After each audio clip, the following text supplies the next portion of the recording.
Hi, folks. This is Alan Jones with HiFi Buys, and I want to welcome you to HiFi Chats number 20. I am very, very pleased to have Ryan Donahue, and I hope I didn't mess that up, with Meridian America. He's their VP. And how are you doing today? Doing great. Doing great. Thanks for having me. Well, thank you very much for being here. Meridian is one of those lines I've looked at a long, long time, and we have finally decided to go ahead and get with Meridian. One of the reasons for it is DSP and a lot of the in-wall opportunities that come up, as well as their, box floor speakers and that kind of thing. With so much streaming going on today, it's amazing what a simple system it can be. And you don't have to have all the shelves of electronics and that kind of thing as well, though I enjoy those too. So and I personally go that way at home, but also I'm getting ready to put a powered speaker in my bedroom at home as well. So I'm kind of going to be on both sides of the world so that I can understand it. But one thing I've always loved about Meridian, the thing, we have an awful lot of these powered speakers that are now starting to come out in the marketplace. And what I've seen is that we're going to have amplifiers that may not be able to be taken care of. And we'll get into the discussion about how y'all can take care of the things that you built and so on. And so anyway, I think it's a really strong point for people to be able to have confidence in buying a powered speaker, putting it in their wall, or having a powered speaker on the floor and knowing that it can stick around. So absolutely. Absolutely. Yep. So I'd like, if I can, before we get going here, I would like everybody to like and subscribe to the channel. Please, it helps us with Google search engines and also keeps you in touch with us as well. So if you don't mind, there's a little bit in it for both of us. Also, if you will, go to hifibuys.com and sign up for our newsletter. That'll keep you informed of everything that's going on. We've got a lot of pretty cool specials. We rearranged a lot of our marketing procedures and that kind of thing to be able to accommodate for that as we also open up our e-commerce store. So if y'all will, please keep in mind that. Last week, we had George Haight with Monitor Audio here. A very interesting discussion on a great company, good value line. I know he hates that word, and I apologize, George. And next week, we're going to have actually Anders from Hagel, which is a company that really seems to be really raising their game and what you're seeing out there. We just hooked up the 590 to the new Sabrina X's. And wow, what an amazing sound that is. So we welcome anybody to come down and take a listen to that as well. Also, during this time, we will ask you to ask any questions. We really enjoy the questions, and I know that Ryan will be ready to answer them. He hadn't had a question that I've asked that he hadn't been able to answer yet, so well, I think we'll be okay. And another thing in this kind of crazy world out there, let's all please just remember to be kind to one another. That's all it takes, okay? So you ready to get going, Ryan? Yeah, man, let's do it. All right, and thank you all for being here. All right, so getting to know you, tell us a little bit about family and where you grew up. Wow, I grew up in New England. I'm a New Englander, Connecticut guy. In a small town, more cows than people. One little blinky traffic light right in the middle of town. Yeah, so pretty tiny. Graduating high school class was 106. I don't know why I remember that, but wow. And that was for 2 towns, by the way, not just one. So 2 towns. So, but it was great. It was a great place to grow up. Really enjoyed it. Went to school outside of Boston, a little bit north of Boston, Lowell, UMass Lowell, and went there actually for sound recording technology, and very quickly realized that I'm not a musician, so it wasn't really a great fit. So tried that whole computer science thing, and that definitely wasn't a good fit. And anyways, wound up what everybody else does, wound up in business, and here we are. So, but I grew up in a hi-fi shop, actually, Alan. I don't know if you knew that. No, I did not. Yeah, a shop in Newington, Connecticut called the Audio Store. Still there, very busy today, owned by Bernie Minacchio. Great guy, like family.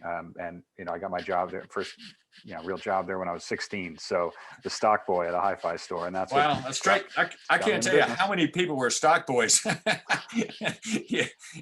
we've talked to in hi-fi chats. It's really amazing. So it's it's the gear, man. It dragged you in. My buddy wanted to buy a set of Paradigm mini monitors. I don't know why I remember that. And yeah, it's like, what's funny is we all have that moment. Then it becomes about the gear, and then kind of after that, it becomes all about the music.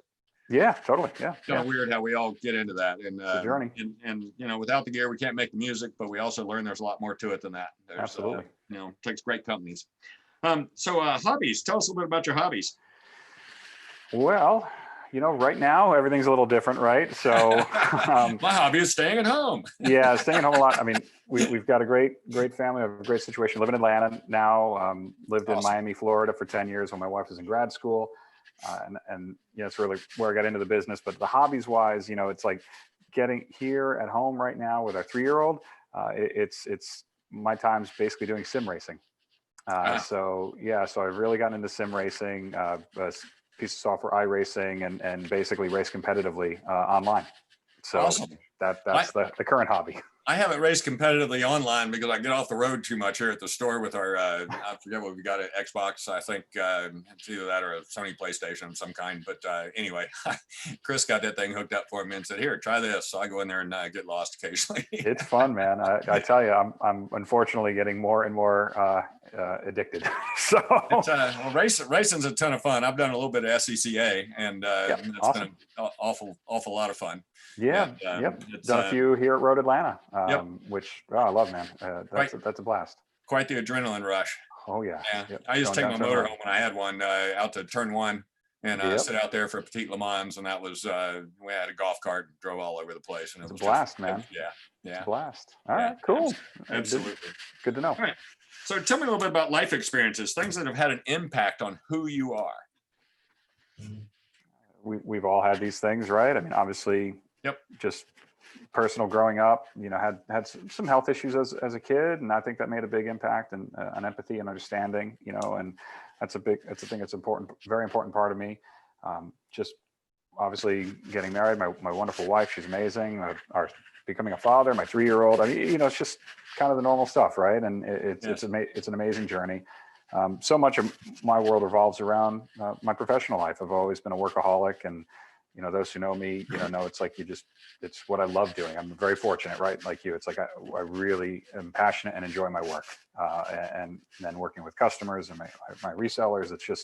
It's what I love, and do it nonstop. So, being in that business, I tell you, one of the best things when I moved to Miami and didn't have a job, nothing, knew nobody, obviously had a little bit of a challenge with the language barrier there. This was in 2005. I couldn't find a job, nothing. And I remember that was the monster.com days, and found a job, the whole thing, going to sell paper, right? I felt like Dunder Mifflin style, and walk through Little Havana in 95-degree heat in a full suit, and on an interview, and sold more paper than anybody. Anyways, that was an amazing experience for me, and made me realize that, I can do this, but let's do it with what I love. And a good friend of mine, Charlie Bornasian, who works for Epson now, connected me with somebody, and I got the job as an outside rep.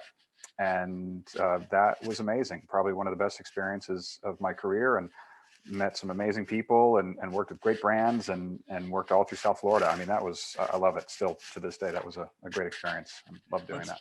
It is awesome how passion drives. Yep, absolutely, man. It's key. If you don't have it, it's a big part of what we do.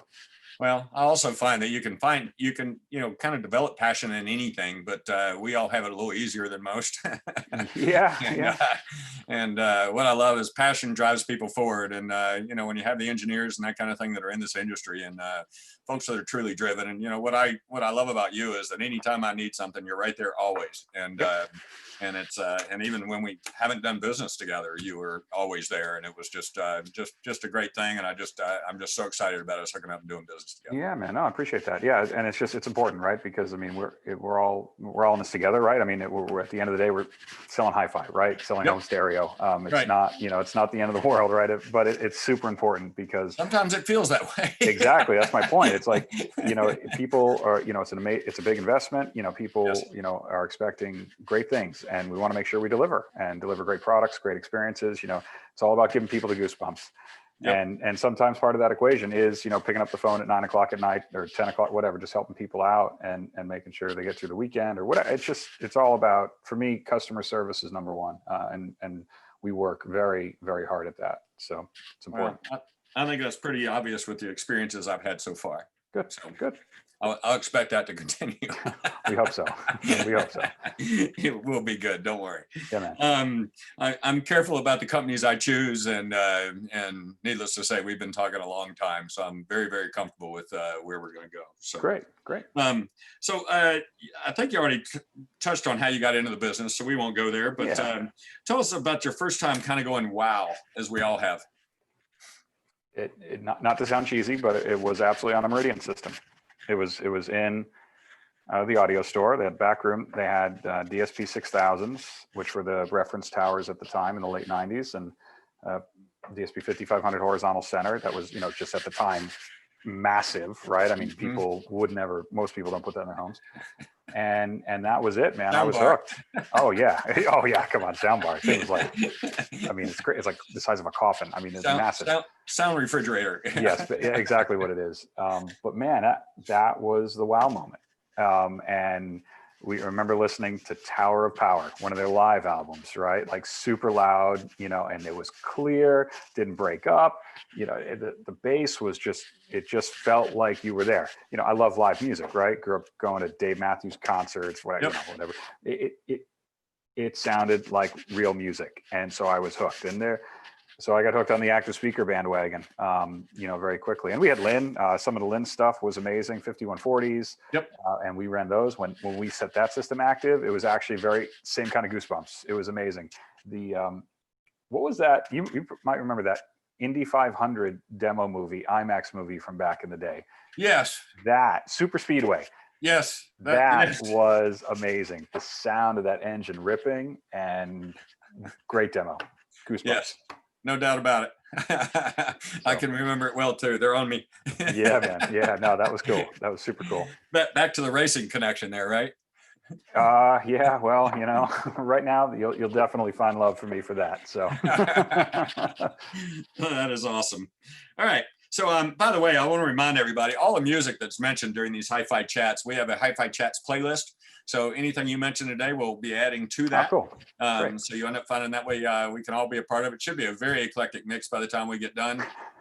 We've had all kinds of things from Frimmer to, John Quick and so on and so forth. And I just love the fact that everybody's been so willing to share. And that's one of the beautiful things about this industry. And one of the reasons that I love it so much is I get to share music with people and others get to share it with me. Yeah, man. And we all get to, have this great experience. So that's part of the reason HiFi Buys tagline is get the experience. Love it. Yeah. Perfect. So let's see. Now we're going to hear about something else. Tell us about a particular piece of music that moves you and why, and how did you find it? Oh man, that's deep. I guess I should have put a little more thought into that one. You did tell me bring it on. Yeah. No. Mumford and Sons, Lover of the Light. That is probably one of, just a very moving piece of music. It depends on what you take out of it. Just personally, I've had some issues with my eyesight, so kind of resonates with me. So that's a great piece. But I'm a big Mumford and Sons fan. Last time they came to town, as a matter of fact, somewhere in my Facebook, not even a couple of years ago. But poster's hanging right there, man, right over my shoulder. Yep. Awesome. Up at the Infinite Arena. What was it? Gosh, it feels like I don't even remember what it is. It's been like 10 years now. Yeah, but man, what a great concert. No, me and my girl, we sat really close, and it was a ton of fun, and I think we stood up the whole time. It was really a blast. They are people that seem to truly love playing music, and you can tell it when you watch them play. As a matter of fact, that concert at Red Rocks Park, which I've spent a lot of time at, is just absolutely amazing on video. So I know you are aware of that and have seen it, but would highly recommend that. So, yeah, highly recommend it if people haven't seen that. Definitely check that out. Awesome. So who is or are your mentors in this business life? I've already mentioned a couple of them. I mean, Bernie, who and his business partner, Harry, definitely mentors, taught me a lot about the business, working in the business for sure.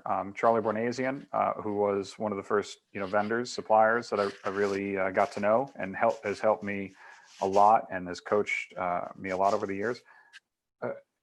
Alan, this may sound cheesy too, but my customers, meaning my dealers, I have a lot of great ones that I work with on a regular basis who I look to for advice and coaching, because at the end of the day, I mean, we're running a business as very much as you are, and we want to learn, right, and grow and do things better and do things better for our customers. So genuinely, some of my dealers, my customers, have been some of the most important influences of my life. And obviously, my parents, my father, and my mother, and my family. But professionally, that's probably what makes the biggest difference, is listening to my peers. Yep, Jean and Randy, both great guys. Of course. I mean, Jean, I talk to regularly. Is a great great supporter. He does a great job for us. I've learned a lot from him over the years. And Randy has been one of the longest term Meridian dealers in the country, actually. And he's such a gentleman. Really cannot speak highly enough about him. That's awesome. One thing I've noticed, you're very careful about who you do business with. Yes. And I love that. I'm careful in that same way. And the same reason we got together with DCS and, you know, a lot of the other companies that are in our doors, and they're not companies you can just write a check to and get products. So, no, yeah, that's not, look, Meridian's been around a long time. And, you know, for me, it's very important who you do business with, because you've got to have, have to have trust. It's a two-way street, and it's how you handle struggles and challenges, because there will be something at some point, right? I mean, nothing is perfect all the time. We just have to accept that, and it's how you handle it. Make sure you take care of the customer, and then the dealer supports you too, which is super important. And we're here for each other. And those are the types of relationships that I value the most and look for above all else in business. And we're very fortunate now. We do not, I don't consider us having a lot of dealers. We have 165 in North America. So that's US and Canada. right. And it's a great mix. It's an absolute great mix. Generally, everybody we are working with today, I love doing business with. That's fantastic. Wow. You made a list. Well, we'll see about after this, but Yeah. I'm playing. Oh my gosh, too much. All right, so tell me about your path to Meridian Audio. It was that experience with the 6000s in the back room. Heard them, got hooked on it. I've been a fanboy ever since, and really love the product. And when I got that job in Florida as a rep, I worked for that rep firm. We didn't have a brand like that. And so I knew at the time Norm Steinke, who was running Meridian America, and so reached out to him and said if they would be interested in working with us, and we got the line. So I was able to rep it in South Florida, and then 2 years into that, Meridian asked me to come on board, and I've been there 13 years now. Wow. So it's been a great career, and it's an amazing company. So I really have enjoyed my time with them very much.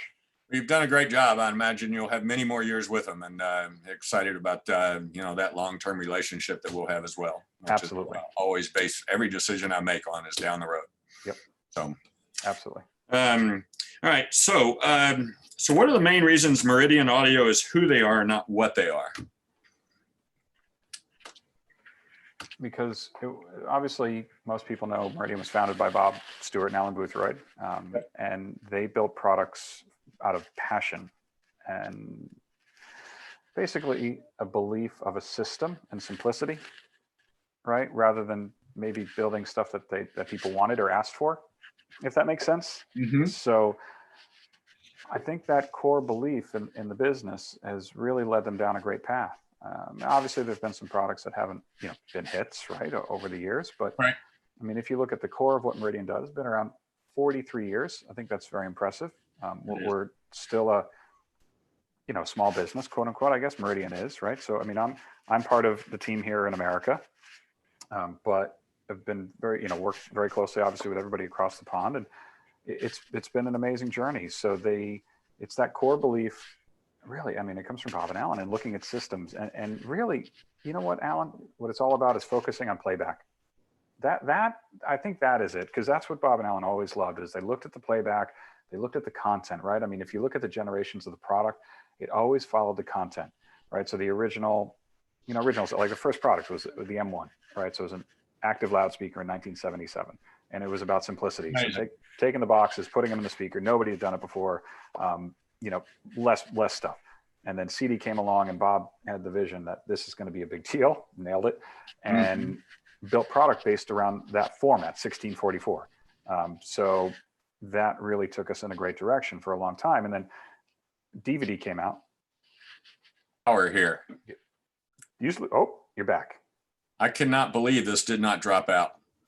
We're good. It still says live and recording. It might drop out. So sorry, folks. We don't have power outages here very often. I was like, whoa.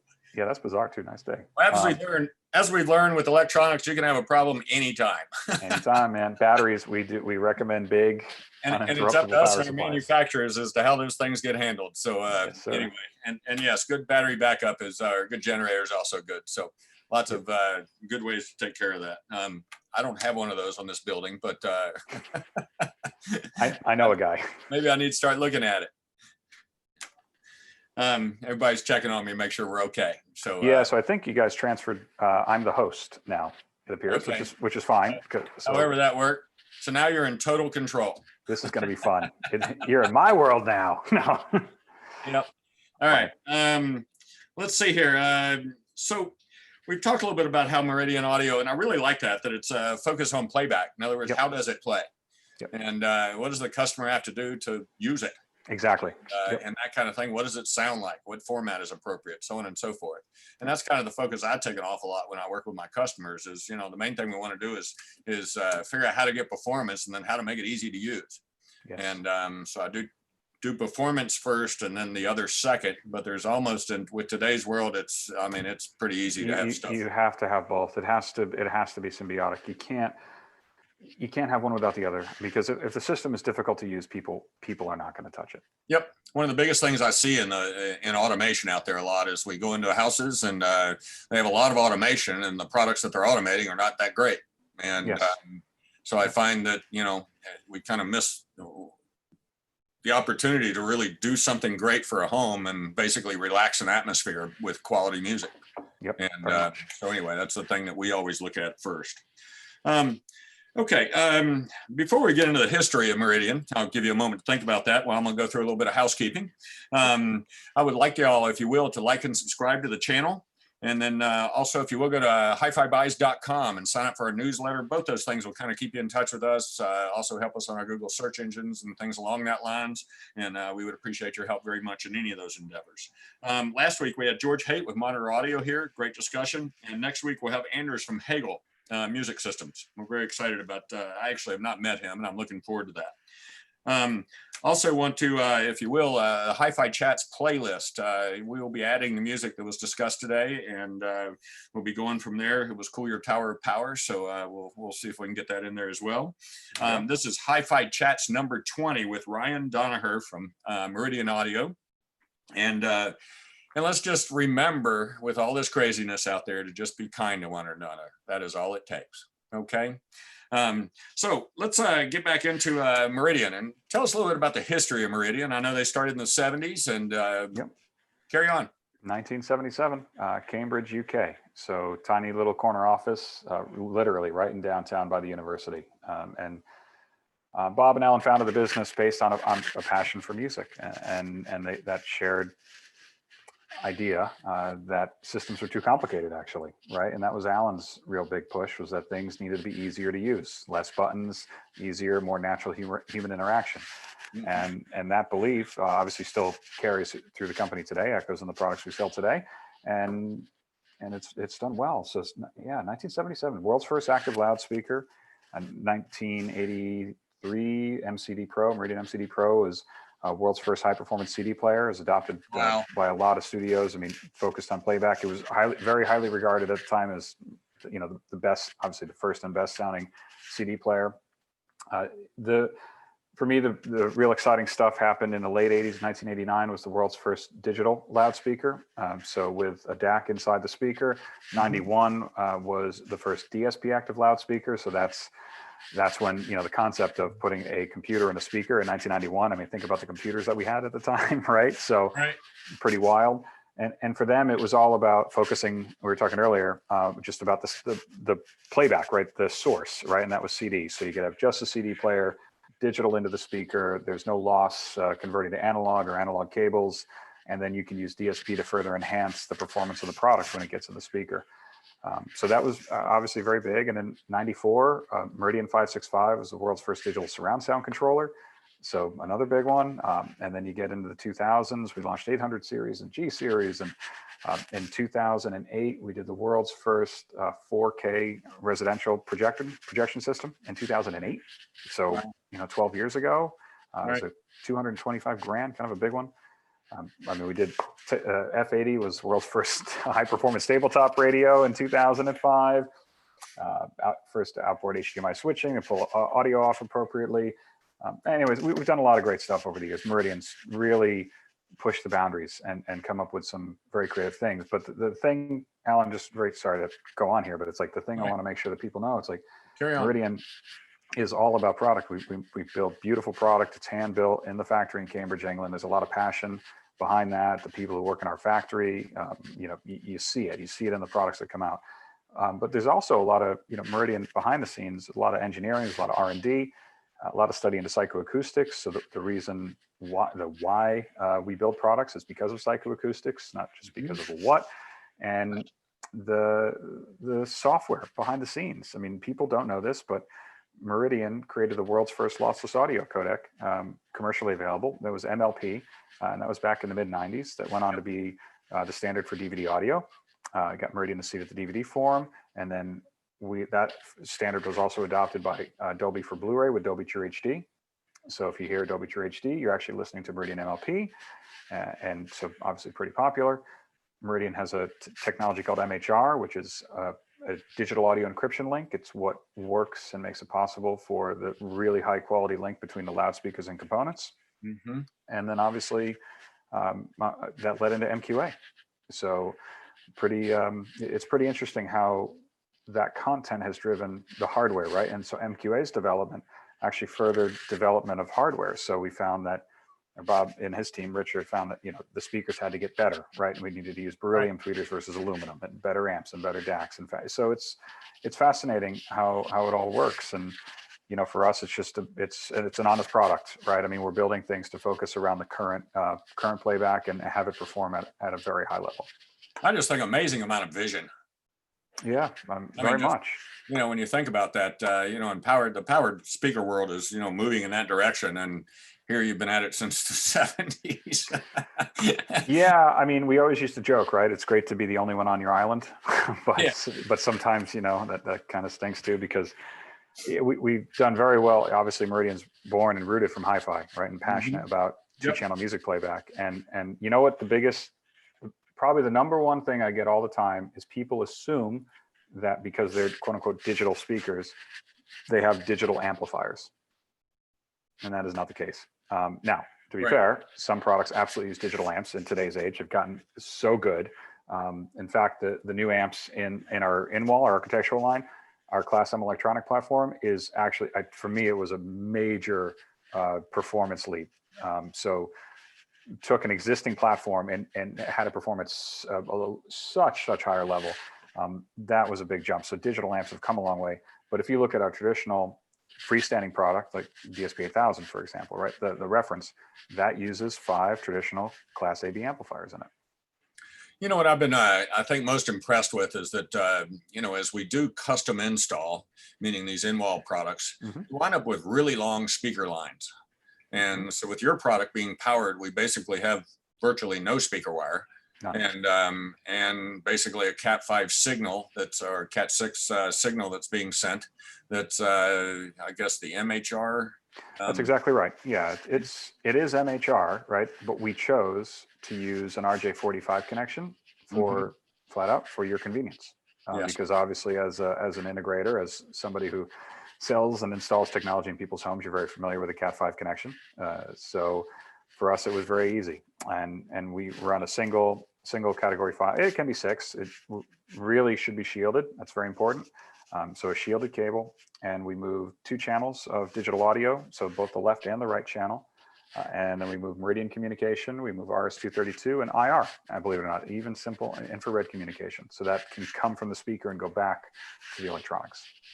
Pretty amazing. I mean, I just these things as far as custom install. I mean, we can get some really, really, really high quality sound out of them. Yes. And at the same time, have the convenience, put a piece of art over them or something along that lines if you want, or have the grill itself, and have something that performs at not an expected level by anybody I've ever put them in front of. So anyway, I'm really excited about seeing this again come along, and we invite you down to the store. We're going to have a pair of most likely the 640s installed here very soon. Yep. And the biggest problem is getting hold of a couple. And Yeah. We can talk supply Meridian, chain if you want. Meridian sales are kicking it. So we're there's a lot of people staying at home, a lot of people doing some big stuff in their homes. So Yes. anyway, I'm excited for you and the business Thank that you are doing during this time. So Thank you. So I think that pretty much covers history. I mean, I'm sure we could go on and on and on. No, but that's kind of the We- try to. We have a pretty good list of stuff here to cover, so we're gonna Please. move on. Yeah, I defer to you. So you kind of talked about this, and normally it happens this way, but how have the products evolved as the world has evolved? And I think you've kind of already covered it, but is there anything you'd like to add? No, I mean, I think that's it. If anybody had any questions, but for me, it's again just focusing on playback and focusing on the sources and material that are available, right? And that it was the content is what helped evolve the product, not the other way around. And I think that's very important because at the end of the day, that's what we're all using and listening to. I mean, it's crazy. You look at what most people are consuming content these days, right? Like you said it, Alan, it's streaming. Right. Right. I mean, and you look at Netflix, I mean, the audio quality is pretty poor, right? So what we have is a technology called apodizing. It's upsampling technology where we can take in 24-bit 48K, which is what you're going to get out of an Apple TV or a Roku or your TV, whatever device it's going to be, and we'll upsample it to 2496, and it does significantly improve the sound quality of those sources. So obviously it can't reconstruct a compressed lossy file, Right. but it does help. I mean, it definitely helps, and it just, again, by focusing on playback, our goal is to just help consumers enjoy whatever they want to watch or listen to. That's it. Okay. Awesome. So, and I apologize for me looking down a little bit. I'm trying to communicate with Chris a you're little bit since you got the host thing, and I'm trying to get that a little bit figured out and make sure I can get the questions out there. You're fine, man. Yep, don't worry. So anyway, let's see. Before we get into the product range, tell me what sets Meridian apart from the other powered speaker companies out there. Well, there are, I don't know how many, 3,000 speaker companies out there. It's only natural that people get into active loudspeakers, as you should. I mean, it's a great way to make sound. At the end of the day, I mean, sound is so personal, right? I mean, it's what the customer wants. And without a doubt, going active definitely helps take it up a notch, right? Because what you can get is you can kind of, I don't want to say cheat, but you can help a speaker perform at a higher level than what you would expect for its size, right? So if you look at our compact bookshelf speaker, that one, or even the Inwell Sound, like you said, like they over exceed expectations because you're absolutely floored about how much bass and output you get out of something of that size. So going active does have a benefit. Obviously DSP, we do a lot of DSP work to enhance the performance. So the thing about, Meridian is, they focus on their beliefs and they obviously have a very rich history and tenured and engineering prowess behind it to do these things. So, we believe, Meridian believes, they can build some amazing loudspeakers to fit a variety of applications. But at the end of the day, it comes down to what the customer wants, right? Yes. And, and the idea is we all get moved by different things in different ways and different visions and so on and so forth. And, you mentioned psychoacoustics and, I get mentioned with DCS and all the digital companies and that kind of thing. And it is amazing the amount of engineering that is needed to really understand what that is and how sensitive our ears are. Yes. There can be time smears and all these other kind of things, pre-ringing and so on and so forth, noise that's created by one part being turned on next to another, all kinds of different things that can just absolutely create, not necessarily havoc on the brain, but make it active without even knowing that it really is. And at the same time, keeping you away from being able to connect to the music better. So it's one of the things that I have just kind of noticed my last 2 or 3 years, and a lot of these talks have been about noise. And it is amazing. I find that the engineering teams that are necessary, and 2 of my top digital companies, one being yourself and the other being DCS as well, just amazing what they're ended up doing out there. So it's obviously noise is hugely important. I mean, you look at Meridian's been doing that for years. You look at the 800 series case, for example. It's been around a very, very long time, but it's a beautiful piece of engineering. It's a case within a case to keep out 80 hertz, 60 hertz standing waves in the box, ultra low noise front display. Like, we don't want to put a noisy display on, right? Because it can put noise in the box. So there's a lot of things there. The thing now, Alan, that's what I think people are realizing, what Meridian has talks a lot about today, is time. And to your comment, Meridian developed a technology a few years ago called EBA, Enhanced Bass Alignment. And this actually solves group delay in loudspeaker design. So it's possible because of DSP. And essentially what's happening is we play the bass first. So you wouldn't know it because it all comes into time perfectly in the room. Right. But the results are amazing. I mean, it's a simple, it's an on-off thing. You can turn it on and off while the music's playing, and you listen to it, and it does that hi-fi thing, right? Where you're trying to make the speakers disappear. What we know is that your brain is literally working less to process the sound when EBA is on. And so that's truly just helping you connect more to the music. Psychoacoustics. That's it, man. We're all psychos. No. Yeah, I think so. A little bit. Definitely. I had somebody send me a text the other that said, "You hi-fi guys sure are geeks." You know what? I accept that. We're not nerds. We're not nerds. We're geeks. I accept that. I like Star Wars. Whatever. I wear it honorably. Yep, absolutely. Proud. Oh gosh. All right. So let's get into a little bit of product. We sit around and we sell a lot of very good sounding bookshelf speakers at the $5,000 to $6,000 area, and I'm kind of prefacing this with some things because I think it's really important for everybody to understand that you would need an amp and these other things to be able to kind of make these passive speakers work. And y'all have a pair of what they call DSP 3200 speakers that I believe retail at $5,500 a pair. Yeah, 5,000 a pair. Yeah, 55 in a custom finish. Yeah. Sorry about that. Yeah, no. So on sale today for $5,000 a pair. No.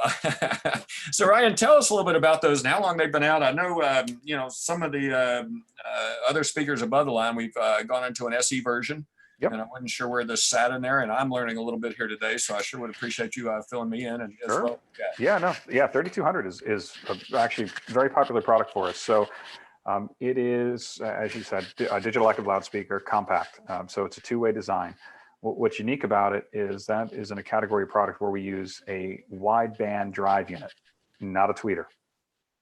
So very clear. So the crossover is very, very low, very, very low. So that basically allows the 6.5-inch woofer to truly be a woofer, almost like a subwoofer. So it's potent. 3200 is a beautiful sounding product. You play them and everybody is immediately floored about output and bass response that you get out of it. It's a very sweet sounding product. It sounds very good. We do a lot of them actually in custom finishes. So for bookcase application, because they're quite shallow. So they're 9 inches deep, and the connections actually come up from underneath the product, not in the back. So the one thing that always kind of makes me laugh is when we see bookshelf speakers, but they're 12 inches deep plus speaker connectors. They're not going on a bookshelf, right? They're going on a stand. Right. And at that point, it's kind of irrelevant. You might as well have a tower speaker because you're taking up the same amount of floor space. So for us, there used to be a time, a long time ago, when a bookshelf actually would have better imaging. Yes. You didn't quite have the cabinet techniques and those kind of things that were. Well, actually, that's because of group delay. Well, because the speaker didn't play low enough. So it gave you the illusion that it was doing right. So it's wild what we get out of 3200, but it's designed specifically for that application. So it flat out, it does not have the ultimate fidelity of 52 SE, 72 SE, but as a well-rounded product, it sounds brilliant. Very, very nice. So we do a lot of them both for 2-channel music. You can add a sub, or if you want more full range, or even for theater. Actually, do nice theaters with those side surrounds, make a matching center. That's a very nice product. Match them up with a Meridian processor, and yeah, absolutely. Yeah. We'll get into those here in a little bit. Great speaker. I think I think we'll do some nice numbers in that speaker. And that one. Yeah, I'm excited. And those are available in gloss black and a gloss white as standard. You end up finding some additional finishes that you can do. I think 270 plus colors. So that's part of any of our box speaker product, Alan. We can do any RAL color. It's an international color code standard. We'll even match. I mean, I've actually been matching quite a few Sherman Williams paint colors lately. Okay. Fine. You know, it is what it is. You know, customer wants it to match their environment. Designer, right? We do work with designers often. They want it to match their environment. Happy to work and make that happen. That's one thing nice. I think y'all made your speakers very accessible to the design world and that kind of thing. And I think probably more so than a lot of companies I've seen. And it is kind of interesting to see all the, you know, I've got a few companies here that will do just about any PPG paint color that's out there, which is a little different than that relationship. But, you know, again, enough colors to do about anything you would want. Anything you want. Yeah. I mean, we don't want to say no. All right. So let's get into, you know, we got 5,200, 7,200, and then the 8,000. And you have the standard versions as well as the SEs. And Yes. would you fill us in a little bit on those and Sure. tell us a little bit about what we gain as we go up the ladder? Or if you want to start at the top and go down, you can do that as well. I'll actually kind of start in the middle. I mean, if you look at, you know, the speaker range, there's the 3 sizes, and it just comes down to, for me, it's all about application. You know, we never want to undersell a room, but also, well, even worse, you don't want to oversell. So, you know, it's all about matching the right size product for the room. We have 2 ranges. We'll just call them like the performance and the reference range. Okay. The SE models, and I think I already mentioned, they came out because of the development of MQA. So it took a platform that was already solid, amazing, and made it much better. So new amplifiers, new DSP, new DACs, new tweeter, mechanical clamp rings around the mid-range and the bass drivers to add more dampening. So really took the product to the next step for higher sample rates, actually tightening timing. Very well done. However, there are a lot of applications where that may not be required. And that's really multi-purpose, media room, theater room. So, I mean, if you look at the 5200, for example, we do very, very well with the 5200.2. So that's a 24-bit 96K speaker system. That's the level of DAC that's in the product, which is perfect for, you know, basic 2-channel playback. And really theater use, right? So all TV theaters, 24/48. Right. So the .2s are great for that. 52 SEs sell for $12,000 USD a pair. And that's a slamming speaker. You know, you match that up with our 218 for $1,200 and you get a system that performs at a very high level, sounds great, get them in a custom finish.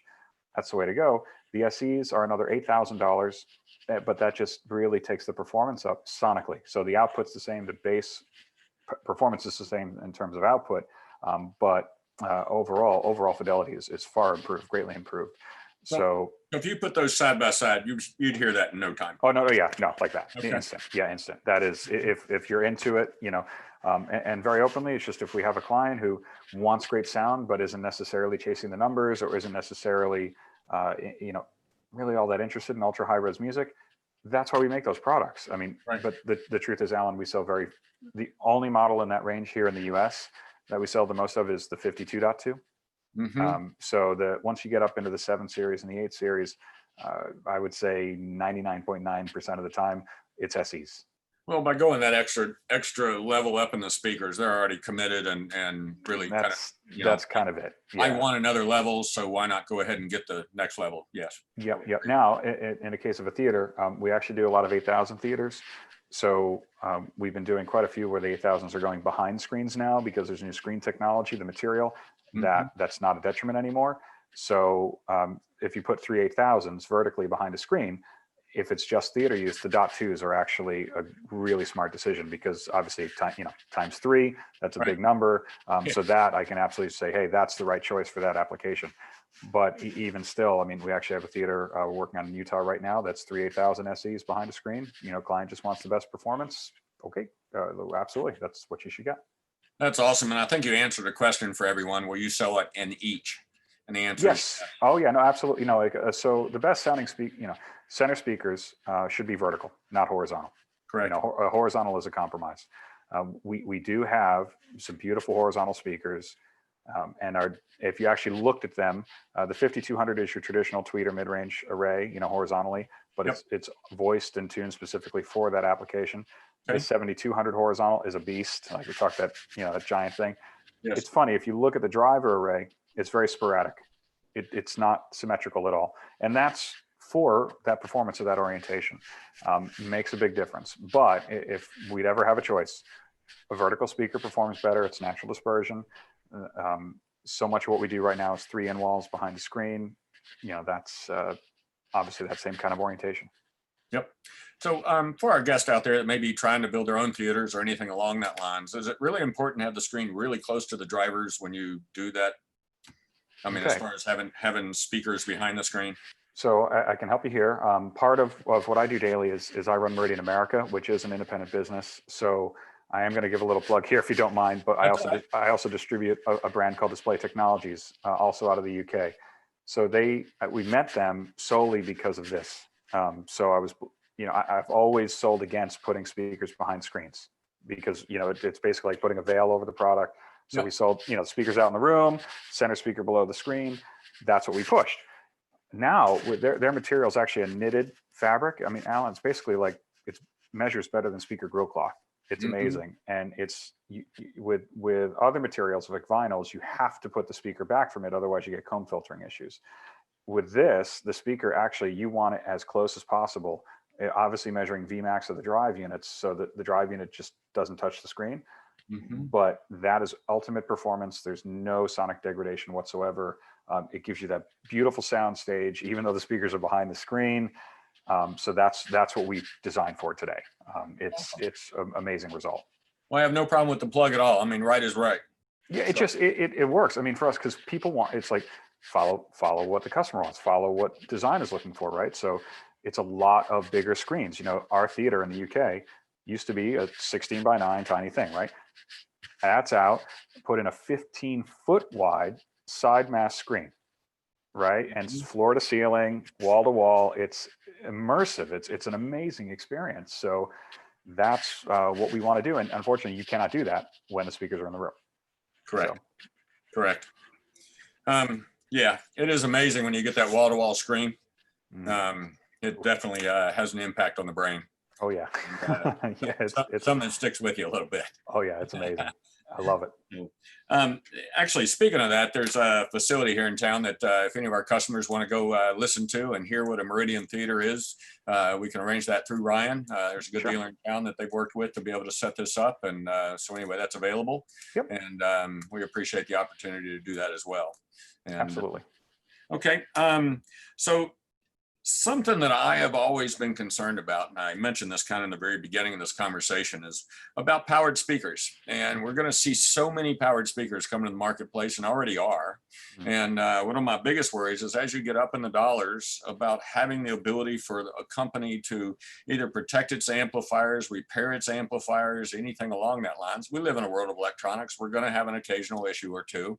And the thing you end up finding is how is Meridian, how are y'all in the speaker itself protecting the drivers and the amp and that kind of thing? And then also, if you have issues, do y'all have a history of repairing a lot of what you've sold over the years? 100%. You name it.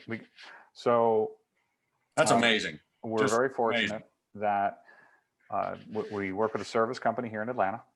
That service company is owned by Mark Koval, who was actually one of the guys who started Meridian America.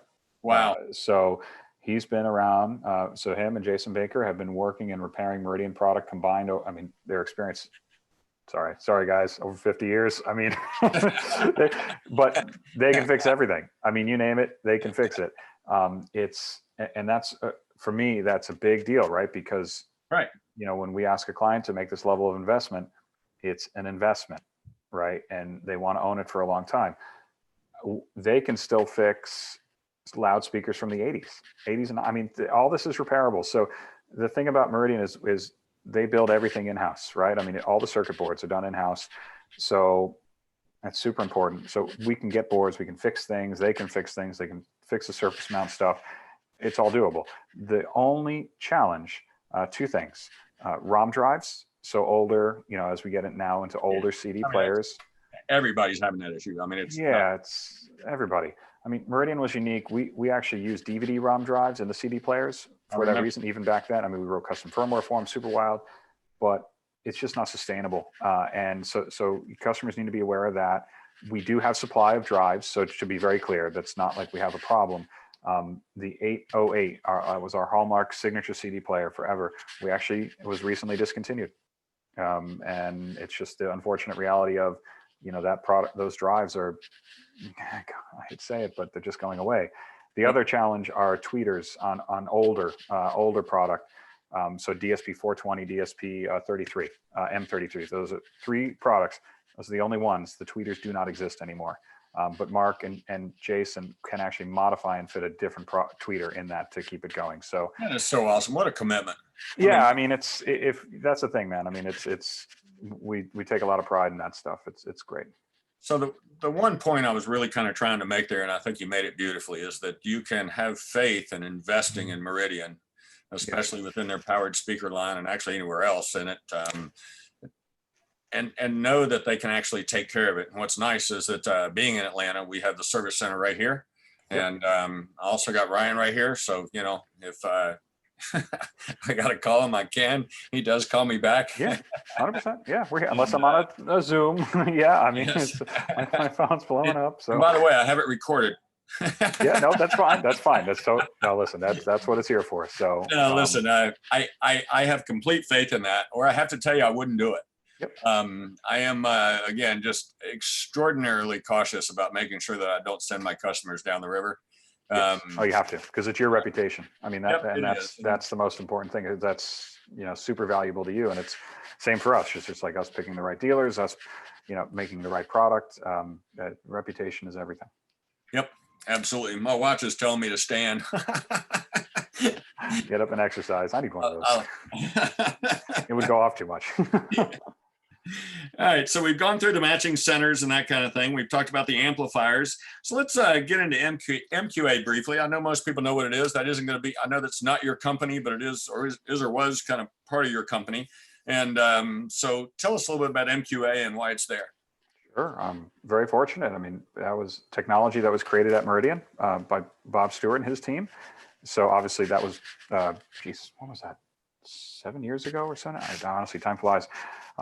Interesting couple of years for me professionally, because it was great to see Bob engineer that. And what's wild is, I mean, I never worked directly with him, right? I mean, I'm doing the business here in the US, but so we worked oftentimes indirectly. But I remember hearing MQA for the first time at CES when we were still displaying in the Venetian. And I had a dealer with me, good friend of mine, Kim Michaels. And Bob he didn't tell us what it was. He played some music, and Kim just looked over at me and he goes, I need a smoke. He's like, what was that?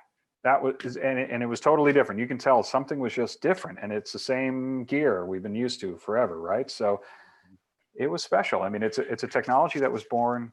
It was born out of performance. I mean, I watched Bob work on it, and the love that he had for helping artists, better play back their content and hearing what it did to content. And I was fortunate enough to go to some events with him, meet artists, producers, some amazing people, and play them their music in MQA. And when you see tears come in their eyes, you've got something. Yep, I mean, real.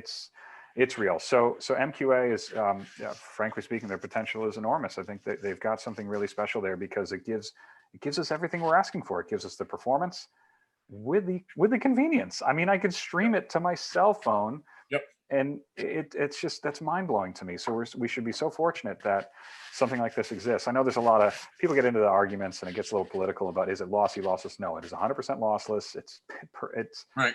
Yeah, but it's amazing tech. And so for what MQA is outside of Meridian, it's not the same company. So it's important to know that.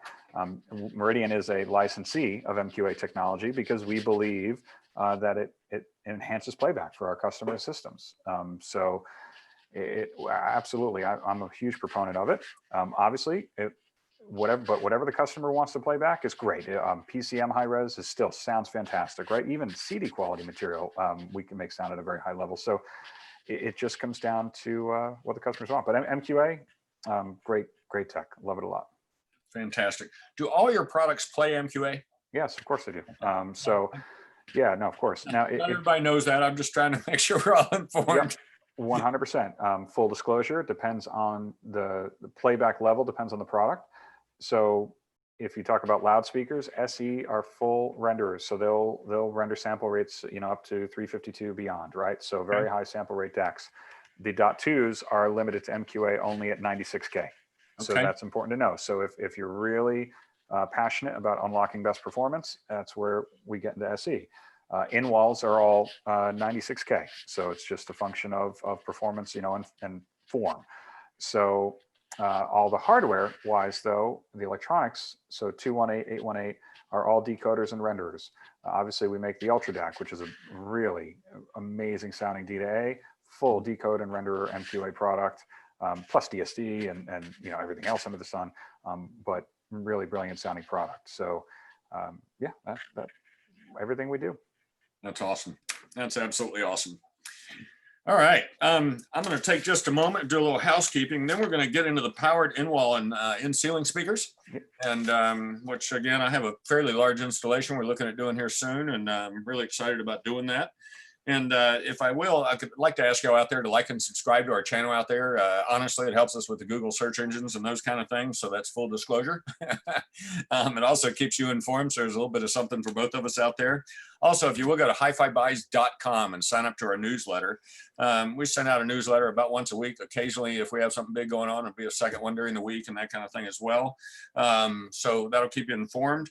Also, we have a HiFi Chats playlist that all the music that Ryan has mentioned today and the 19 HiFi Chats previous to this have mentioned. So it's a very eclectic mix. Ryan added some stuff from Tower of Power and something else. I know Chris has the name of that. I didn't write it down. My apologies. Oh, good, man. Also, if you will, last week we had George Haidt from Monitor Audio.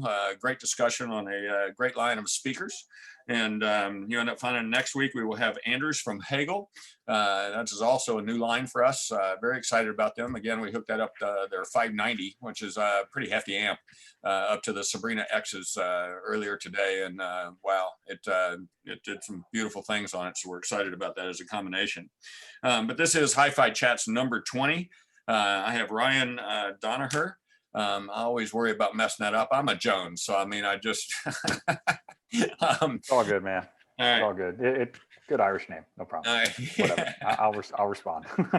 So I will ask y'all, please, we've got a few questions already. If you will, if you have any questions out there, please ask away. We'd love to have them, and we will cover those as we get towards the end. And we may actually cover some of it just in natural progression as we kind of go through the product as well. And let's remember that in this crazy little time that we're in, just to be kind to one another, that's all it takes. Okay? Even in the MQA stuff out there. I don't know why all that got that way. It makes no sense to me. Makes no sense. But I'm a believer in it. I'm a believer in time and phase coherence. Always have been since I was taught that in the, about the first year I had my store open in '95. Learned it from Pat McGinney of Meadowlark Audio, a true mentor of mine, and taught me a ton of stuff. And since then, Richard Vanderstein, Jim Teal. Yeah. Oh, yeah. Richard still keeps banging my head on it. So Jim Teal can't, unfortunately. Lost him a few years ago. Great man. All right, so in-wall ceiling and speakers, you have, trying to make sure that I have the pricing right. You have them from about $1,800 each to about $15,000 each. That's correct. I also have a new subwoofer as well. Yes. Yeah. So very excited about that. So can you start kind of from the bottom of the line and kind of just take us up? Yeah, sure. DSP 320, that's our... I kind of take a little pause there. It's not just an in-ceiling. That's an interesting thing about that product. So it's a 12 by 12, so it's square by 4-inch deep architectural based product. So obviously designed to go in wall. We have quite a few customers use them surface mount as well in custom made frames and boxes. And that's true across the entire line. Right. Actually, we do a lot of work with Leon speakers, believe it or not. So Noah makes beautiful cabinetry for us stuff to go on wall and beautiful frames. Very nice. I did not know that. So thank you for that. No, it's amazing. I'll tell you about another one in a minute, but the 320 is a very high performance in-wall loudspeaker that has a lot of use cases. It's our #1 selling speaker. So there's the obvious performance distributed audio. I mean, it's truly the product that has actually gotten us out of the media room. So if you look at our average customer today, now they're buying 3 to 4 rooms of Meridian, where before it was just one. And it's because of the 320. So a beautiful sounding product. It's full range. It plays down 45 hertz, and which is out of an in ceiling. You're like, holy moly! It's real bass. We do a demo at the factory where we have an in-wall pair of 640s. We start playing some music, and everybody's like, "Man, those things sound wicked. Those are amazing." And we're like, "Yeah, no, just kidding. It's the 320s in the ceiling, kind of like right forward of them." And everybody's floored. I mean, It's the old Bose pull the curtain it out. is, man. It sounds cheesy, but it's that. I mean, they sound so good. It's just beautiful. We use that same wideband driver on the 3200s. A couple big benefits of that. The biggest is actually dispersion.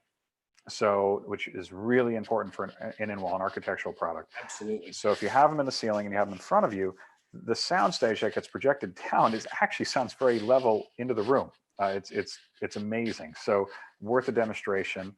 They play very loud for their size, so great even for, we use a lot of them for immersive audio channels, HiFi channels in theater, even just traditional 5.1, 7.1, using them as the rear channels in the theater. Amazing products. So 320 is a knockout. Those are $1,800 each. The next model up is the DSP 520. Those are $4,000 each. That's what I believe you heard at your store. Yep. So again, very versatile product. So that can be used as LCRs behind a screen, side channels, believe it or not, in ceiling as well, compatible there, just a little heftier. Interesting application with that and the other two models above it is it has proprietary center elevation mode. So you can use it as a horizontal center, and through a little psychoacoustics magic, the sound actually sounds like it's coming from above the speaker. Wow. Pretty wild. But that also means it has a mono mode, so you can sell it or use it as a soundbar. Okay. Which is super cool because, I see all these soundbars on the market and they, whatever. So, I know like getting stereo out of a 50-inch wide thing, it's like, whatever. So 520 is 30 inches tall or wide, and it performs at such a high level, and it's a beautiful sounding soundbar. So great option there. The 640 is above that, the bigger brother, that goes up to a full 4-way digital active, very potent, play 117 dB of output, bass down to 35 hertz, excellent choice for theater playback, excellent choice for a high performance 2-channel playback. They rock and roll. I mean, you play them, same thing. People are just like, how are you getting that out of a 4-inch deep wall? Really special. So then the model above that is the reference, the DSP 750. This is a big jump. So these are $15,000 and each, and they perform at an extraordinary level. So very special beryllium dome tweeter. If you look at it, it's in a 3-tiered step waveguide. We're getting over 120 degrees of dispersion off of a dome tweeter, which is right. So mind blowing. Special carbon mid-range drivers, ultra long excursion woofers, 2 of them, 5 1/4 inch. 720 will get up and go. It'll do 120 dB of output with bass down to 30 hertz. Crazy. It's a knockout. Unbelievable. It's the reference in wall. You can sell them as and appreciate them as a reference quality speaker for playback, but in the wall. And then to complement it is the in-wall sub that literally just started shipping. It's 4-inch deep, 10-inch driver, amplifier on board, just like everything we do. And that's important to probably say. All the amps are on the board in the wall with the speaker, all fine, no electrical issues, all National Electric Code compliant, all good. And the sub, same thing, bass flat to 24 hertz. And it can be used in a couple different ways. It can be used as an LFE for a theater. My favorite application is bass augmentation for an in-wall. So you can take, for example, a 750, 640, 520, and it has a speaker link output and go into the sub, and then it acts as one big speaker. So it engages an 80 hertz crossover between the main speaker and the woofer, and it's amazing. Full range out of 4-inch deep, ultra high performance. And something you don't even have to see. No, you do stretch wall fabric. It's really nice, Alan. Really. I will tell you nice. the 520s, I quite honestly, I mean, I was expecting a very good sound and that kind of thing out of, quite honestly, they exceeded that expectation hugely. I'm actually, we're going to put a pair of 640s in our store here. And what I really like is your back boxes are just beautifully made, and it's something where you have no questions on the installation. When it's there, it's there. Yeah, it's there. And as opposed to, because these are not what you'd call light speakers or anything along that lines. They've got some weight to them. Yeah, no, it's a full aluminum cabinet, front and back. It's sealed. It's a real enclosure. It's not, your traditional speaker with dog legs hanging off the drywall. It's not that at all. This is big boy stuff. So you can do this, have it taken care of for as long probably as you've just about owned the thing. Or, I mean, the thing is, you've been able to repair it about any powered speaker you've ever made. So it's pretty difficult to say when the end of life of that would be, but we don't foresee it. And how many products can you put in a wall, get high fidelity sound out of, have all these technologies and all the psychoacoustics and that kind of thing, and have you and HiFi Buy standing behind it? I think it's pretty awesome. So I'm very, very excited about it. Again, that was a great explanation going through this, and I love that y'all have come out with a reference speaker as well. Yeah. Because we love selling that level of product, and it's fun for us. But we do sell all levels from Sonos all the way up to, well. Yeah, no, listen, it's all about content, right? We're going to add another architectural product later this year. So a little teaser there. And you brought up Sonos. I mean, I'll tell you right now, we're launching Works with Sonos integration. So a Sonos port can control Meridian 218 or 251, and means it can control our speakers. Wow. So I had no idea that. Yeah, no, that's big. So there you go, right there. I mean, it's out there, but it's all about access to content. I mean, if somebody says, hey, I need to have my Pandora or Sirius XM or whatever, right? I mean, that's great, but we want to make it easy to use. So the Sonos app will be able to control the Meridian product. So we're going to jump in a little bit into something since this kind of came up. So you have a pair of speakers, okay? How do you put music in them? Yeah, good question. We make a bunch of boxes. So the 200 series, I imagine you're speaking of. Yeah, 200G and 800. So kind of the traditional good, better, best. It just truly, Alan, it comes down to application. 218s are Swiss Army knife. It's a small aluminum enclosure, single PCB product, made in Cambridge, made in our factory. This $1,250, I think. $1,250 retail. Yep. For us, it's about hitting a price point, but not compromising any performance. I tell you, thing sounds amazing. It's what I use at home. It does. Yep, I use it at home with my 7200 SEs. It sounds brilliant. I love the form factor. It's very compact, so small. So just from a pure installation point of view, you can fit a lot of them. If there's an equipment rack, you can fit it in a lot of places you couldn't fit big traditional electronics. We even have several of them being installed behind televisions. Mm-hmm. So you can put a pair of 520s flanking like a 77-inch OLED, something like that. Beautiful, discrete installation, and no electronics visible anywhere. That's very nice. So absolutely amazing. Hey, yep. Chris tells me from behind the scenes, I don't hear it as well, but I think your mic's like rubbing on your shirt. Oh, I'm sorry about that. So anyway, you could kind of hear it in the background a lot. And since we're all about not having a bunch of noise, I thought we'd, Thank you. Hopefully that does not happen now. Chris, you can yell at me if it does. All right.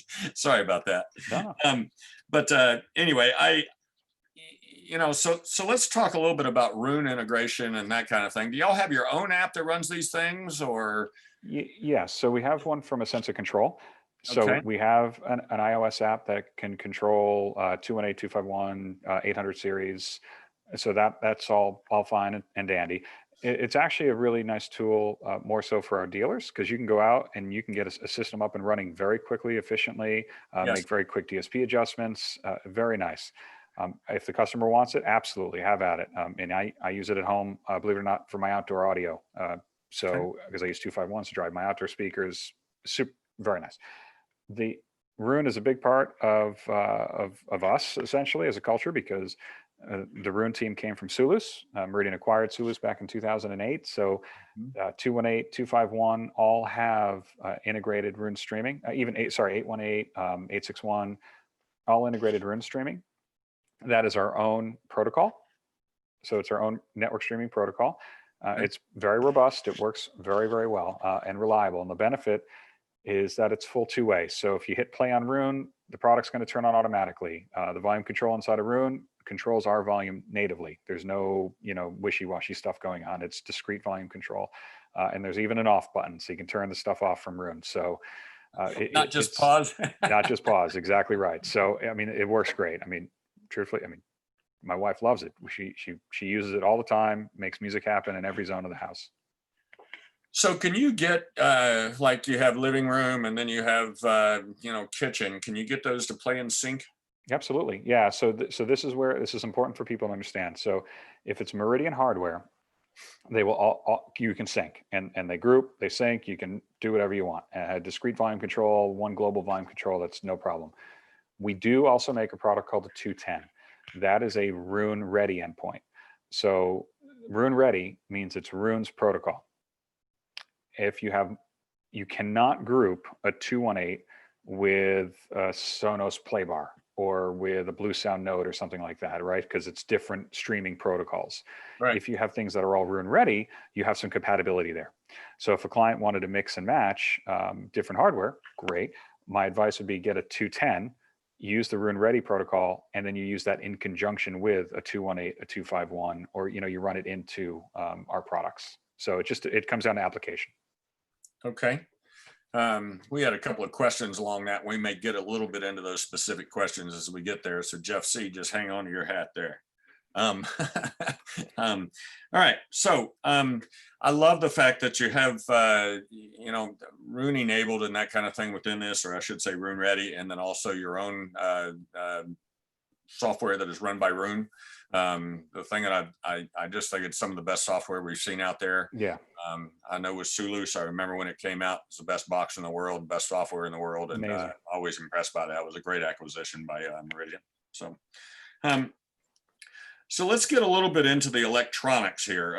We've got the 818 V3, the 861 V8, and the 857. Yeah. These are pretty much, and the Ultra DAC, these are pretty much the reference level products. Yes, absolutely. So Yep. take us through that, can you? Sure. 818 is effectively a stereo preamplifier. So it's balanced analog out, single-ended analog out, and Meridian speaker link out. So you can drive any combination of. It has analog in, it has digital in, obviously USB in if you want to come in direct from a computer, and then integrated Roon streaming, which is ours, the Meridian streaming. Okay. Beautiful product. It's that chassis is card cage upgradable, so it's very high layer PCBs, so 9-layer circuit boards, 48-bit main bus. We're now on our 3rd revision. So over time, technology changes like MQA has come along. So we've been able to take cards out, put new ones in, and get upgrades. And then, and that's been it. I mean, for us, if a client's looking at 8000 SE, 7200 SE, even 5200 SE, always recommend 818. It's a beautiful sounding product. And we have a lot of them go into analog-based systems. And that's why we launched the 857. So that's our reference 2-channel amplifier. It's a beast. I can't even pick it up. I know I'm not that strong, but I can't even pick it up. It's designed by Phil Mendham in-house completely. A lot of people don't think of Meridian when you think amplifiers. However, I'd like to remind everybody we've been building amplifiers since 1977, so we know a thing or two about them. Beautiful sounding amp. Get a lot of compliments on that product. Pairs up very well with power-hungry speakers. So if you have inefficient power-hungry speakers, this amp will drive it hard, and you can actually bridge it without any kind of fidelity loss that I've ever heard, and it gets down if it's a forearm loaded to 1.4 kilowatts of power. Holy so smokes. It's got some headroom, but that's a beautiful amplifier. So those folks out there, because we the general theory is digital, and that kind of things. For those folks that would like to play Meridian, play with Meridian, and yet have analog in their system, where's the place that you go to within that? Stereo right now? Stereo or theater? Stereo? Yeah, like stereo. It depends. So I tell you, a great way. We have a lot of people who get into Meridian with the electronics first, always, right? It's a great way to get into the product, learn about it, because we have analog out on just about everything that we build. And so that means it's compatible with what you already own. So a 218, for example, that little preamp has analog out. It can be configured fixed or variable. So it has 5 inputs on the box. So you can use it as a full-fledged little mini digital preamp. The DAC is 24-bit, 192K, full MQA decode rendering DAC. Beautiful sounding product. Great way to get into Meridian. Kind of tip your toe in. 251 is the same product, but with a 70 watt per channel linear power amp in it. I mean, Yep. so think like Sonos amp, but at a really, really, really high level. It's actually a Yeah. pretty darn good sounding amp too. Oh, it You know, sounds wicked. Yeah. I've got 3 of them I use at home. One I have dedicated as an amp for a sub for outdoor, yep. and it drives it really well. I mean, that amp was voiced on Sonos Granari's. I mean, so very, hard to dry product, Mhm. very low impedance, is stable down to 2 ohms. So that's a great way to get into it. And if you're interested in reference quality product, I urge people to have a listen to 818 and 857. I mean, beautiful product. Yep. It's the testament of what we do. It's the best we know how to do it. Well, I love that y'all have kept your very simple but modern design. It's Alan. Yep, that's Alan. It's I guess a good thing and a bad thing, I suppose. That I mean, to be fair, 800 series has looked the same for 20 years, which Right. is amazing. I mean, you look at like 8000s, look the same for 20 years. So again, good and bad, but in my belief and my opinion, I think that's a great testament to the design of the product. Mhm. Right? Timeless design is really important because you're going to own something like this for a very long time. So you hope that it looks the same today and appreciate how it looks the same today as it did 20 years ago. So that's an important thing to consider. Awesome. I totally agree. I like timeless design. Yep.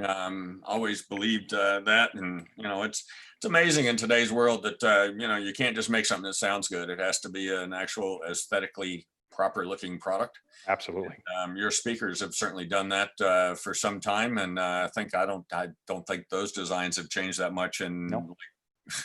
Long time. yes. Under the hood, architecturally, right? All the electronics have changed, but the Yep. overall form and function, I mean, it's amazing. To me, that's a hallmark. I actually think that's a very good thing. I do. Yeah. So, I will tell you, when I was a lot younger in this business, and actually before I had the store, and even during probably my first few years of it, I was always looking for the latest thing. And what I realized that it's really about execution of companies that have done the right thing, and very what I call this kind of tunnel vision, Yep. where this is what we do, and yet we have very open-minded about how to make it better, but this is what we do, and this is how it looks.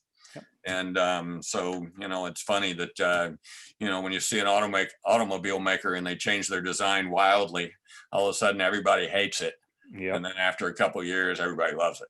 Yep. Chris Bangle BMWs, right? I mean, it's like it's one of those things. Design is an interesting thing. So Alan Boothroyd was an industrial designer by trade. I mean, he ran a very successful design firm, did work for many other companies too. Sadly, for those who don't know, he passed away 2 months ago. So yeah, we're pretty. I honestly did not know that. Yeah, pretty. Yeah. Sorry to hear that for everyone. Yeah. Yep, but it's important. Alan was a brilliant man, and loved working with him. His work is amazing, and he was so passionate about everything that he did. I mean, he was in the factory every day. I mean, or not every day, sorry, but even like every Tuesday, he was always at the factory. It's just amazing, man. So gonna miss him. Yes, I imagine so. So we've kind of skipped around my list here a little bit, but let's get on to the G series. Yep. You have what I think is a pretty unique product, and that is basically the G65. Yeah. Everybody's going to Atmos and all this kind of thing today, and there's an awful lot of rooms and even some very fine theaters that don't really need the addition of that, and really the quality. I've always tell everybody, quality over quantity, no matter what. Absolutely. We stand by that completely. Now, that being said, I love Atmos, and in the right room, it's amazing. You have to have the right room, right? The right ceilings, the right space. It's all about right product for the application. Mm-hmm. G65, that's our traditional. That's 7.1 surround decoding. So by today's standards, very low channel count. However, very robust platform. Sounds absolutely stunning. The big thing, there are a lot of great surround decoders on the market, and I'll get into Atmos in a second. But G65, one of the benefits that we have is that our surround decoders can change sample rate depending on their input. So this is important. So if you come in at 1644, the sample rate will upsample that to 2488. But then for every step of the chain, so bass management, room correction, DSP, it stays at that sample rate all the way through the chain. It's very important. There's no manipulation. So if somebody is very interested in listening to music through their surround sound processor, I'd recommend you give a Meridian decoder a very serious look. So I get it. We're not doing Atmos as a business. We've made the decision not to. And this is where, you know, and I innately believe we made the right decision. It's very expensive to get into. We could absolutely do it. It's not about that. It's about doing what's right for our customers. So G65 checks a lot of boxes. We launched a product called 271. So it's in 200 series. I'm sorry to jump around, Alan, but it's kind of on that theater point. That piece allows you to use any surround processor with Meridian speakers. So you can use anything from on whatever you want, Marantz, Sony, whatever, all the way up. Takes analog outs and puts them in, Yep. and then converts it into Meridian language from that point. That's correct. So you can come in analog. Highly recommend unbalanced, and obviously there's, you know, performance deltas there on the product that you use in front of it. So the DACs make a difference. When we bring it in, our ADCs run at a very, very high rate. Very, you know, it's basically super transparent. You're not going to notice anything that they're doing. So really nice sounding. And we've done a lot of systems like that with Atmos, and even like it's a Marantz receiver. It's amazing how good it sounds. I've actually really, obviously been Meridian a long time. I was a little like, are we sure? And I've done a couple, and I have to tell you, the results have been amazing. Now, that being said, if you can take it up a notch, you can get up into, there are some other platforms like the Lingdorf MP60, the Storm Audio piece, the Trinov, they offer AES digital output. So this is basically digital out from the surround processor at a pro level, 24-bit 48K. We'll take it in, we'll upsample, clean it up to 2496, get it into the Meridian language and out to the speakers. That's amazing. That is absolutely amazing. As a matter of fact, I just had a client who put in a very, very long-term client of mine in Florida who put in an MP60 and a 271, and he has 8,000, 72, the whole thing, everything we do. And he sent me this email Sunday night and how floored he was and how good it sounded. Absolutely wonderful sounding platform. And he has an 808 that the 271 has a direct digital bypass. So we can bypass the surround decoder if he just wants to do reference 2-channel playback. Really elegant solution. This is what we use in our theater here in Atlanta. So I'm definitely enjoying it. It's a nice thing. That being said, G65, it's a $5,000 product. We make the outboard HDMI switcher for $3,000. Amazing platform. And for those who want the best in theater playback, reference at the best level, it's the 861 still. It sells for $20,000. That's the best theater playback device. Still 7.1. So I know it's not a super high channel count. I get it. But if your only concern is playback of 7.1 at the best quality, I would urge you to take a look at that. That's awesome. Can you tell me a little bit about your decision about why no Atmos? And I'm just curious. I mean, I myself don't do Atmos at home, so I'm kind of in your camp. But there are a lot of reasons. I mean, it comes down to what's smart as a business. You know, being very open, it's like it would take a lot of time and money to develop that platform. I'm sure you've noticed a lot of what we do is all done in house, right? Yep. So there's not a lot of stuff outside, and you know, when engineering comes back and says it's going to take this long and cost this much, or you can get all these other things, we go, well, you know what, you know, it just comes down to smart business. We have to be here for, you know, we want Meridian to be around for another 40 years. Yep.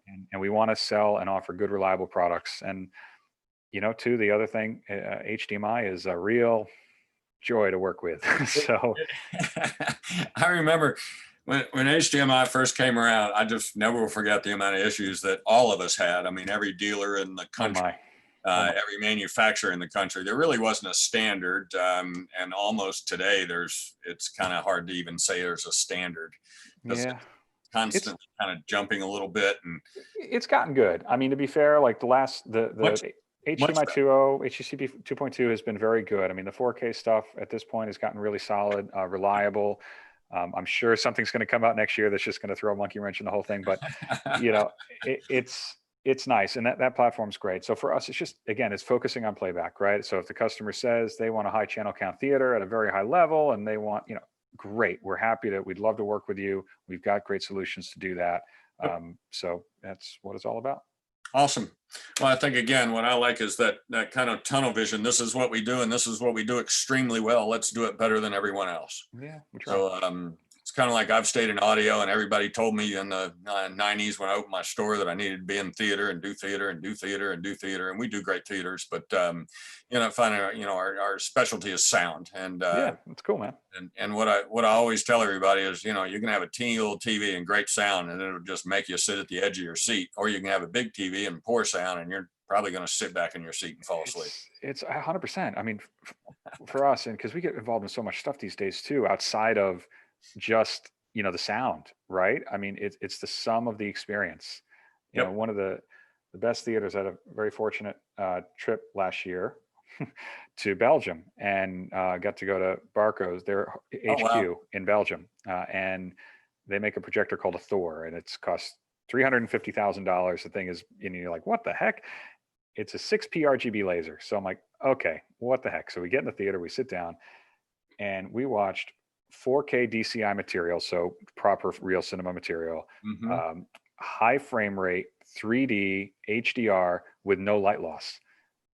And so it's like this. So I guess my point is, it's like that whole experience. It's everything. You can't just have one thing. It's like making a good recipe or a good meal, right? It's all about the ingredients, and the better ingredients you use, the better the result. The right amount of the ingredients, the better the result. So you don't want to oversell. You don't want to undersell. You've got to find that right balance. And part of what we do so much is we have a designer on staff, Chaz, who's here in Atlanta. He helps our dealers design systems. So we look at rooms, help spec out the right product for the room, the right speakers, right location, screen sizes, projector location. I mean, you name it, because we know if it's done right, I mean, that's what the client's going to love, right? They want to get this investment and enjoy it every day. They better love it. They better love it. That's the most important thing. Well, I've always been one of those things to where if you spend enough time with a customer and talk to them enough and help them understand that you're not a yes man and you don't want them to be either. Yep.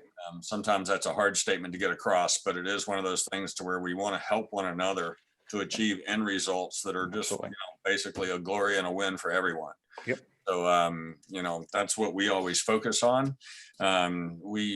We have this little state, and there's a thing called cookie cutter customer, where you do the same thing for everybody. Yeah. And that's just not where we come from. We want to take an individual and make a system for that individual. Yep. It takes a little more time and a little more expertise, not necessarily more money. As a matter of fact, in some cases less, because you actually understand what they're trying to achieve. And so anyway, the options here are just amazing. And even in the G series, and we didn't even get there, but the G55 and G57, they're both a 5-channel and a 2-channel. I think the 2 channels by 200. Yeah, 2x200. G55 is 100 by 5, and I know people like 100 watts. That's it.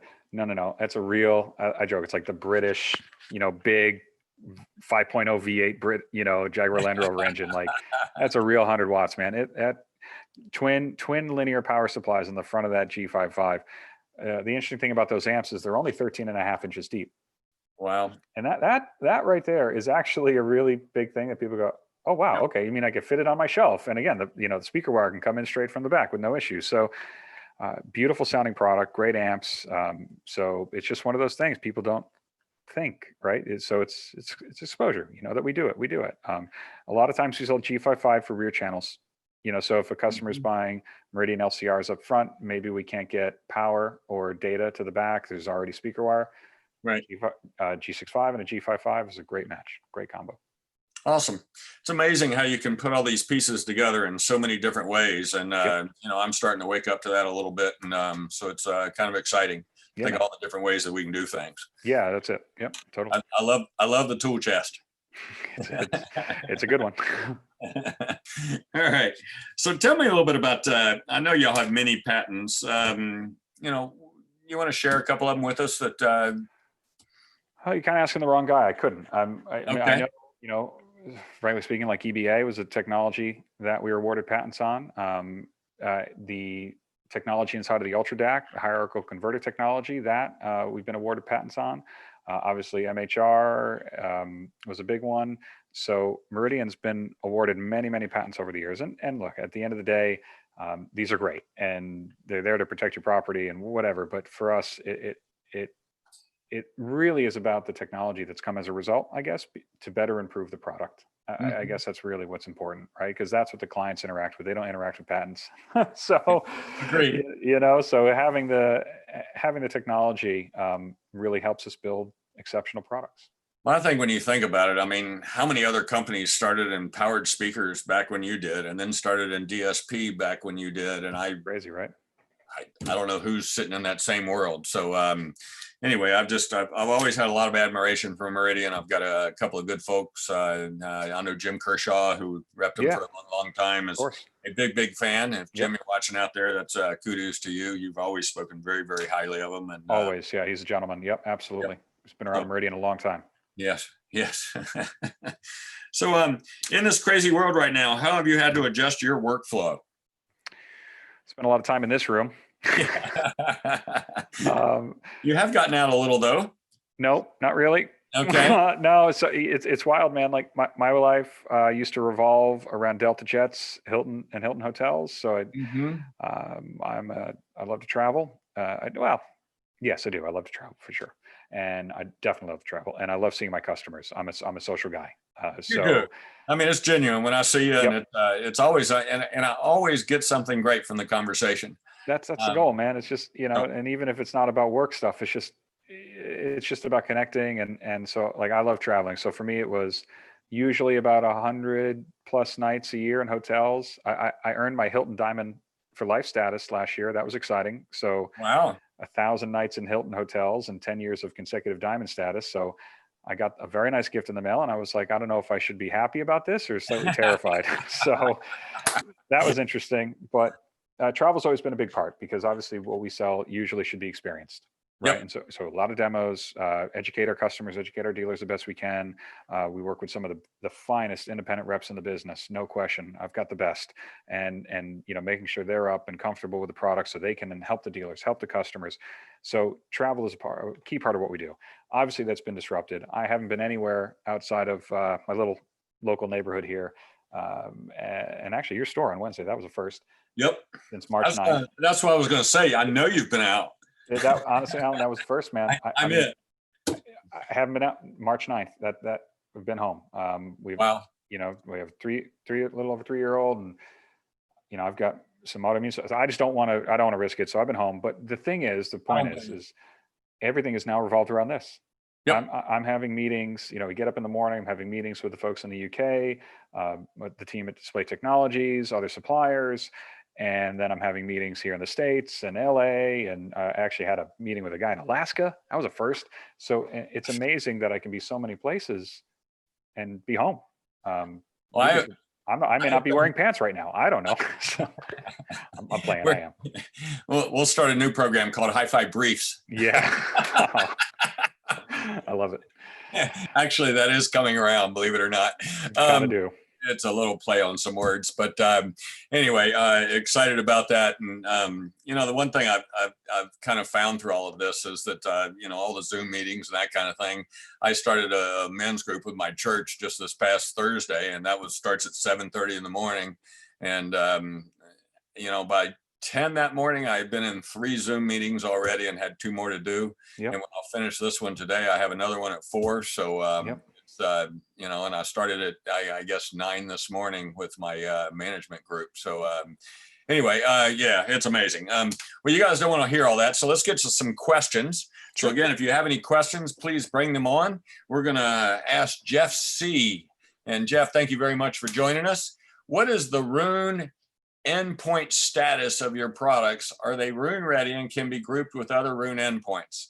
I think we got into that. So the very specific kind of way of asking. Yeah, no, I think we got into that. So the 218, 251, 800 series are Meridian streaming, quote unquote. So it's our streaming tech. They cannot be grouped with non-Meridian product. Okay. Super important. So if you stay inside of our ecosystem, because quite frankly, that's usually what a lot of people do. They just get multiple 218s, 251s for around the house. Then you're great. You have no issue there. If you want to group with other Roon ready products, we make the 210, 210. That is actually a Bluetooth Wi-Fi Roon ready endpoint. So true Roon ready.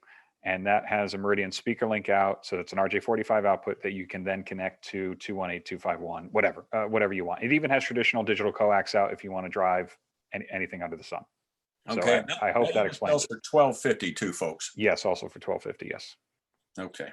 So Jeff, I hope that takes care of you. Let's see. I know we've answered already the next one, about 3 of the others. So let's said D. Thank you very much for joining us. Any plans for the 210 streamer to access music through Amazon HD? No. So the 210. What I've always loved about you. No hampering around the. No. The 210 is truly just an app-based product. Actually, Spotify Connect. Sorry, as well.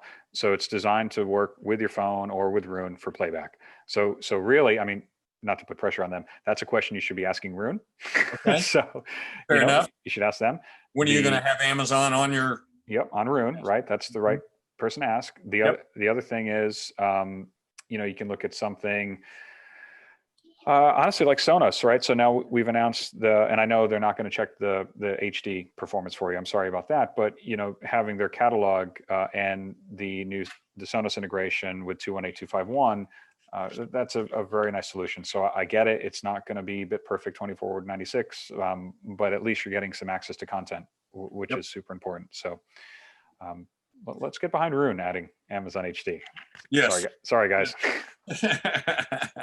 Well, the idea is they do. I mean, any of the HD or any of the what I call full res and up services, they ought to be kind of looking at. Of course, they're going to be a little more difficult as everybody else kind of starts to join that bandwagon, I think. That's one of the reasons we at the store, and I personally at home use Tidal and Qobuz. David Solomon's brought both of those to this country. He's our the digital evangelist, as we call it, and absolutely. And I'm kind of a big MQA fan, but also enjoy what's on Qobuz as well. So I'm not so much of a format chaser. I always tell everybody, as long as you have CD quality and above, you're going to do pretty well. Are there some differences? At times, yes, and at other times, not as much. So, it just kind of depends on where you are and where your system level is. So anyway, very excited about that. I want to thank you so much for spending your time with us today. We've gone a little over an hour and a half, and I appreciate you sitting patiently and answering our questions so that folks out there can understand more about Meridian.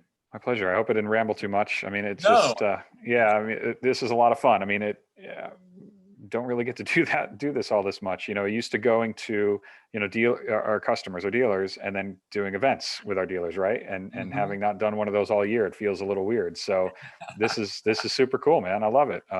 Obviously we're here to help and answer questions. So if anybody has any more questions, obviously please let Alan know, and he can give me a call or chase me down, or just if you come over, bring some beverages. I can't wait for us to do that soon. So, anyway, I want to thank everybody for joining us again. If you will like and subscribe to the channel. Also, if you go to hifibuys.com and sign up for our newsletter, we've got a lot going on there. Next week, we will have Anders from Hagel Music Systems here, which we're very excited about discussing things with him. I understand he's a pretty entertaining guy, so it should be a lot of fun. Also, there is a HiFi Chats playlist, so all the music that Ryan mentioned today, as well as the 19 folks before this, all that is in a HiFi Chats playlist. You also end up finding, if you will, again, in this crazy time out there, just remember just to be kind to each other. Okay. So with Ryan Donahue from Meridian, America, this has been HiFi Chats number 20 with Alan Jones from HiFi Buys. Thank you. Thank you very much, Alan. Hey, thank you. We're going to let this thing go for just a minute. It takes just a second for it to catch up. But that was a blast. You did great. Yeah, man. I really genuinely enjoyed it. A lot of fun. So appreciate you having me on. What a great thing. What a great way to end the week. Well, good. And this thing will be out on YouTube. I don't know how many people actually tuned in today. We've had sometimes 20, sometimes 40, but most of it's been about 30.